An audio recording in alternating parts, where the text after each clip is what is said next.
Selamat pagi.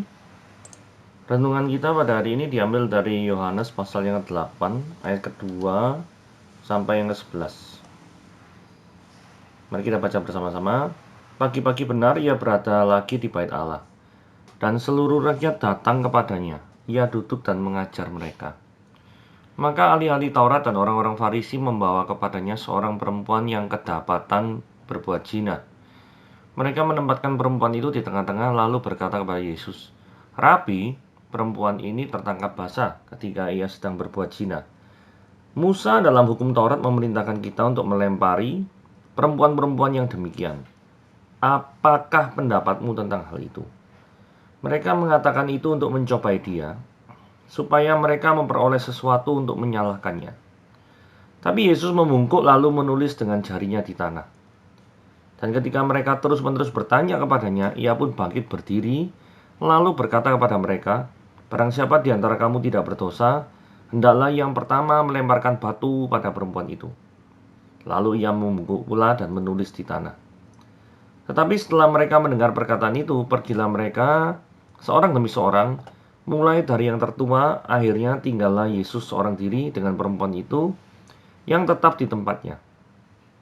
Lalu Yesus bangkit berdiri dan berkata padanya, "Hai perempuan, di manakah mereka? Tidak adakah seorang yang menghukum engkau?" Jawabnya, "Tidak ada, Tuhan."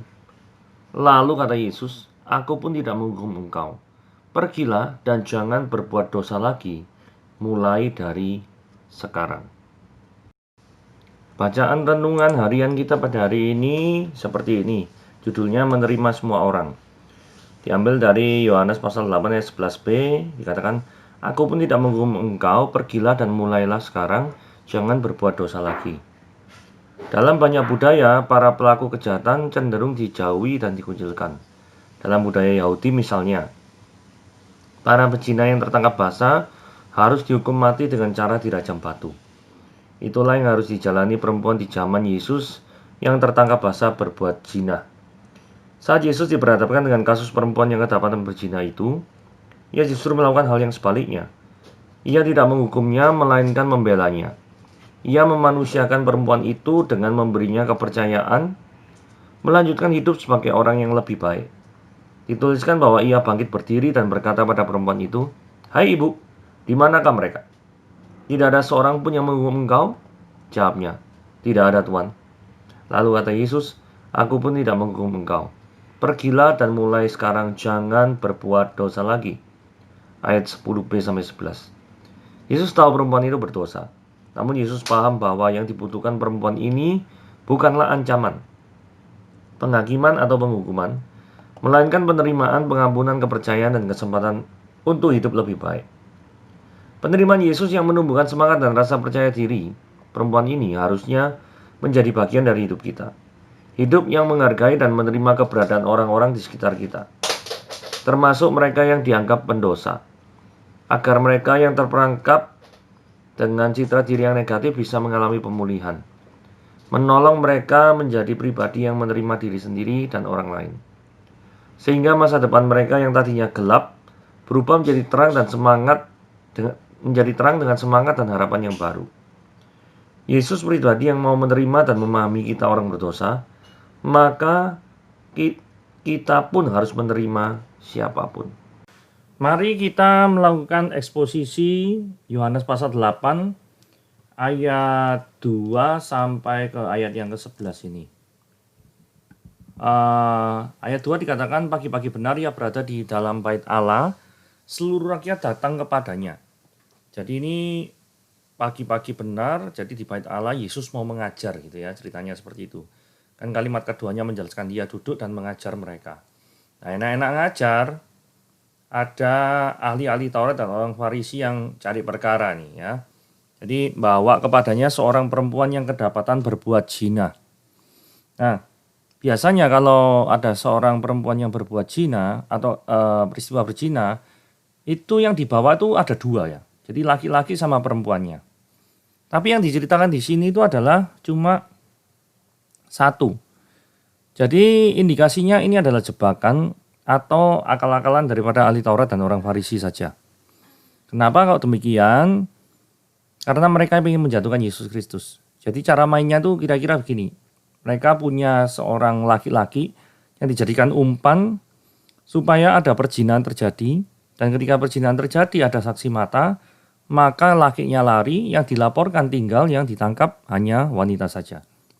Nah, kalau itu yang terjadi, maka memang ini adalah ada politik di balik semuanya peristiwa ini. Ayat 4. Mereka menempatkan perempuan itu di tengah-tengah lalu berkata kepada Yesus, "Rabi, perempuan ini tertangkap basah ketika ia sedang berbuat zina. Musa dalam hukum Taurat memerintahkan kita untuk melempari perempuan-perempuan yang demikian. Apakah pendapatmu tentang hal itu?" Nah, kalau kita lihat ya, memang di dalam kitab Taurat di Perjanjian Lama, kita buat ya Perjanjian Lama, kitab Ulangan pasal yang ke-22. Pasal yang ke-22 ayatnya yang 22 juga kebetulan kembar nih.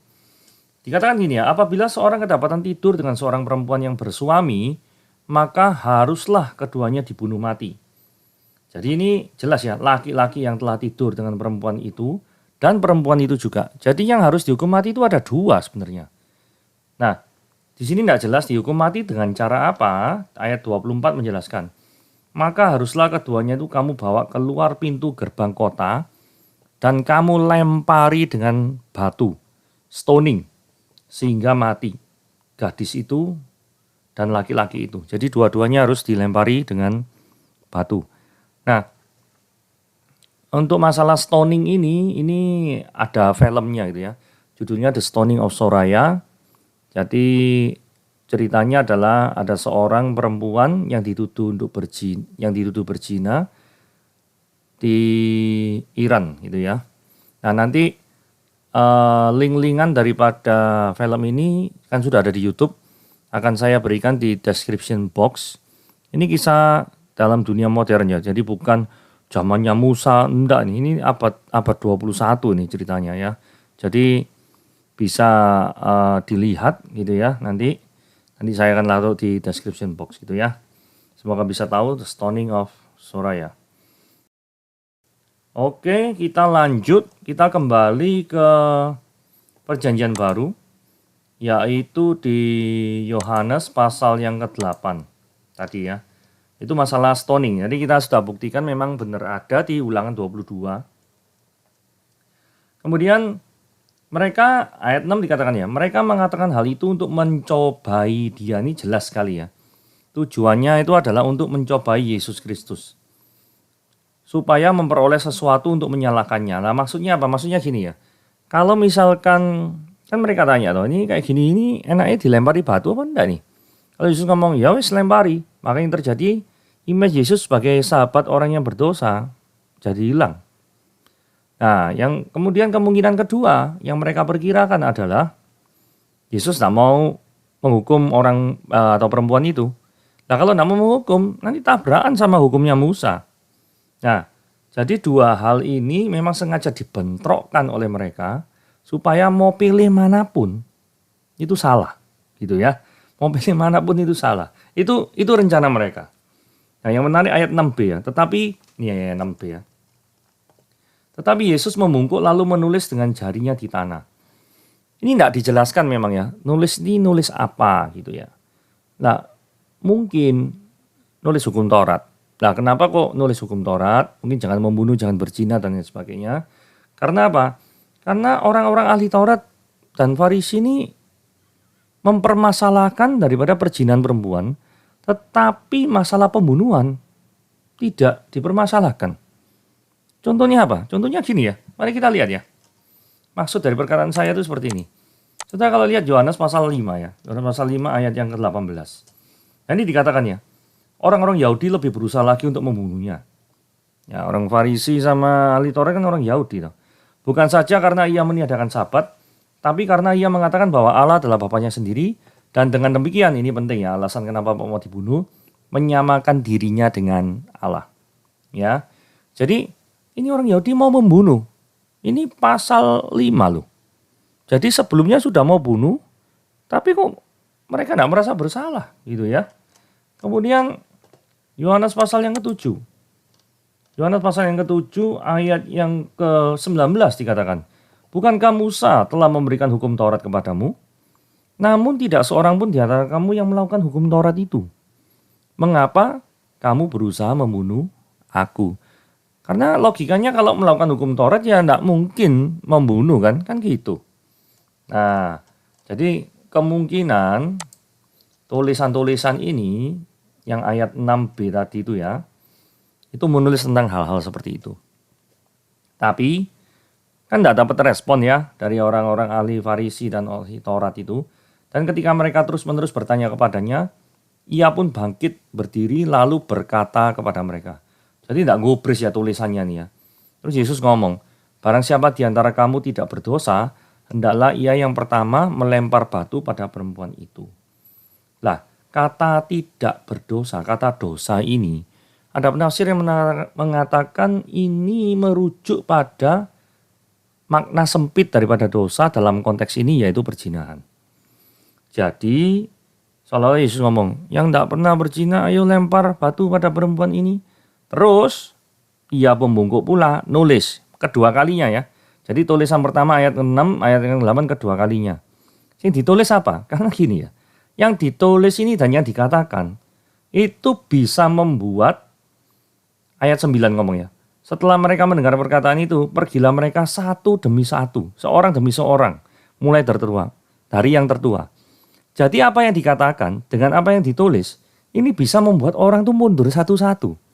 Nah, ini main tebak-tebakan ya. Ini kira-kira apa ya yang ditulis ini jaritanya di tanah itu ya. Kemungkinan besar itu adalah kalau benar diartikan bahwa kamu tidak berdosa itu dalam bentuk perzinahan, kemungkinan besar adalah orang-orang yang nuntut dilempari batu itu pernah melakukan perzinahan juga. Dan yang ditulis adalah nama-nama wanita di mana mereka yang pernah berzina. Atau peristiwanya. Atau nama-nama mereka dan wanitanya yang berzina.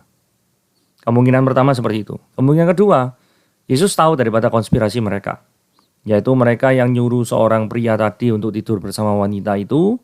Dan kemudian prianya disuruh pergi dan mungkin tulis nama pria itu dan posisinya serta ada hubungan kerabat dengan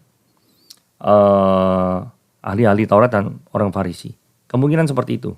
Sehingga ketika kebusukan daripada ahli Taurat dan orang-orang Farisi ini terbongkar, maka otomatis kalau orang terbongkar itu kan pasti malu loh ya. Nah, karena malu itu yang membuat mereka pergilah mereka seorang demi seorang. Memang ini hanya tafsiran. Cuma setidaknya tafsiran ini cocok dengan apa yang terlihat di eksplisit ini ya. Mulai dari tertua. Akhirnya tinggallah Yesus seorang diri dengan perempuan itu yang tetap di tempatnya. Lalu Yesus bangkit berdiri dan berkata, hai perempuan, di manakah mereka? Tidak ada seorang yang menghukum engkau? Perempuan itu jawab, tidak ada Tuhan. Lalu kata Yesus, aku pun tidak menghukum engkau. Pergilah dan jangan berbuat dosa lagi. Mulai dari sekarang. Ini penting sekali ya. Yesus mempunyai hak untuk hukum dan tidak hukum orang. Nah, kalau kita bandingkan dengan tadi ya. Ketika dikatakan ini, barang siapa di antara kamu yang tidak berdosa. Berarti yang tidak berdosa itu yang punya hak untuk melemparkan atau dalam pengertian yang lebih luas yaitu menjatuhkan hukuman pada orang yang berdosa. Nyatanya tidak ada seorang pun daripada sini yang berani melempar. Artinya apa? Berdosa semua kan. Nah, kalau Yesus ngomong, aku pun tidak menghukum kau, berarti dia punya hak untuk menghukum atau tidak menghukum. Artinya apa? Artinya Yesus pasti tanpa dosa. Nah, kalau Yesus tanpa dosa, dia adalah manusia yang sempurna. Karena di dunia ini tidak ada manusia yang sempurna kecuali Yesus sendiri. Ya, dan itu menunjukkan bahwa Yesus adalah korban yang waktu di kayu salib adalah korban yang sempurna untuk penebusan. Kemudian dikatakan pergilah dan janganlah berbuat dosa lagi mulai dari sekarang. Jadi memang Yesus tidak mengatakan bahwa perempuan ini benar dalam tindakannya, tidak. Tapi tetap menghakimi bahwa orang ini salah. Tetapi Yesus mau mengampuni. Ininya seperti itu. Nah, ini jadi suatu peringatan, suatu renungan bagi kita semua ya. Bagi kita yang mungkin sedang mengalami keterikatan dengan dosa-dosa tertentu, maka percayalah bahwa Yesus Kristus sendiri yang mampu membebaskan daripada keberdosaan atau keterikatan kita itu. Saya tidak tahu dosa apa, saudara yang tahu dengan Tuhan. Tapi saya percaya bahwa Yesus mampu dan datanglah kepada Dia. Jangan datang kepada yang lain, datanglah kepada Yesus, berdoalah kepada Dia, dan mohon pertolongannya setiap saat. Maka Dia akan bekerja dalam hidupmu dan akan memulihkan kondisimu. Terima kasih, Tuhan Yesus memberkati.